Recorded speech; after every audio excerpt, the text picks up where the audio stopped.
We started off as a production company in the early 70s, set up by government, with the idea that we would be making feature films and making lots of money from making feature films. The SAFC is founded in 1972, and it's at a period when Australian cinema is really kind of taking off in terms of feature film production. Unfortunately, they didn't realise that very few people make lots of money from feature films, especially in the independent world. The Dunstan government figures that if there is going to be a film industry in South Australia, it's only going to happen if the state government intervenes to make it happen. We did make feature films for a number of years as a production company. We also made a lot of documentaries back then, primarily for government and for government departments. The South Australian Film Corporation is a big part of Australia's cinematic history. It was in this state where many huge and very accomplished directors first got their start.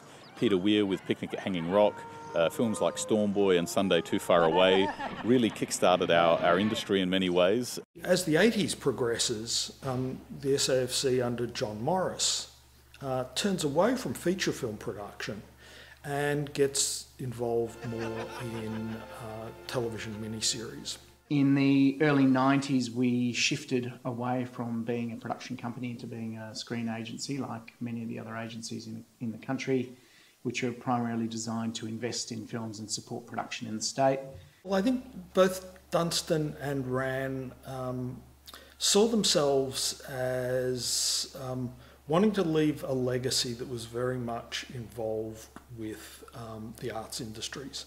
In the last 20 years, that's stayed relatively the same with a few modifications here and there, but the big change probably was in 2011 when we moved from the old Hendon studios out in the western suburbs to the new Adelaide studios in Glenside. And I think one of the key programs that we introduced was the FilmLAB, which has been a big part of making that happen. And that, in many ways, the FilmLAB itself was set up to work with these new talented producers, directors and writers in particular. 52 Tuesdays is a film about a teenage girl who discovers that her mum is going to transition gender, wants to be a man and live as a man. The lab has been an interesting one because it's allowed new people to go to the international market. The film came through the South Australian Film Corporation's FilmLAB scheme, which is a scheme supporting first-time feature directors to make a low-budget feature film. But in terms of the FilmLAB, some of the particular successes we've had has been probably at the festival level, in most particularly, but also those films that have come out of the FilmLAB are actually making international sales. Premiered the film at Adelaide Film Festival, who were one of our investors, and then we went on to Sundance in January, and we won the Directing Award for World Cinema Dramatic. Very exciting. You won the Directing Award for the... Yes. And then we went to Berlin and we won the Crystal Bear, which is the Youth Award for Best Film in the Generation 14 Plus category.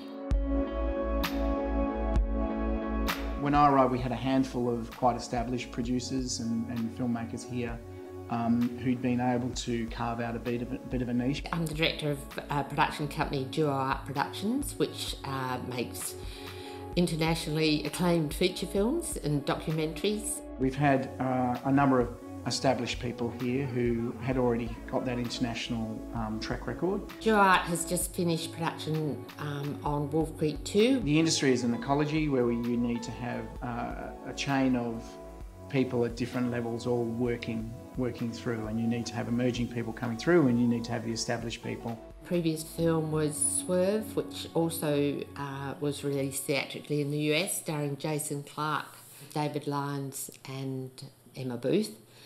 Prior to that, I was running the Film Corporation. Prior to that was Black and White with Robert Carlyle and Charles Dance and David Nugent-Jarrah. Yeah, I think there's probably two elements to what's changing in South Australia. One is that we now have a greater base of local production companies and practitioners in the state than we did when I arrived. To look for opportunities to have South Australian companies pair up with interstate or international companies to make projects here in South Australia. And by doing that, the companies from interstate get to tap into the expertise and the ability of the local producers here, and there are many here who have amazing co-production experience. So I'm very optimistic about the talent in the state and the opportunity there is for those companies and talent to grow, and for the sector to generally grow and be looking outward. The way that we've incentivised that happening is by giving projects that have a South Australian co-producer on board all the advantages that a South Australian production would have. Our key is to try and get as many of our local companies actually working on those projects rather than just us accepting fly-in, fly-out sort of production. So the good news for us is that I feel that those companies which were very nascent, emerging when I arrived, have now graduated a little bit along the way, and they will continue, I believe, to continue to make a whole range of projects from television through to feature films. In the last little period of time, certainly in the last 6 months, for example, we've been at winning plaudits at Sundance, winning plaudits South by Southwest. We've had 2 films in Cannes this year. We've got films coming up at the Sydney Film Festival and Melbourne Film Festival. If your project's lucky enough to get SAFC investment, I oversee the SAFC's interests in that film until it's completed.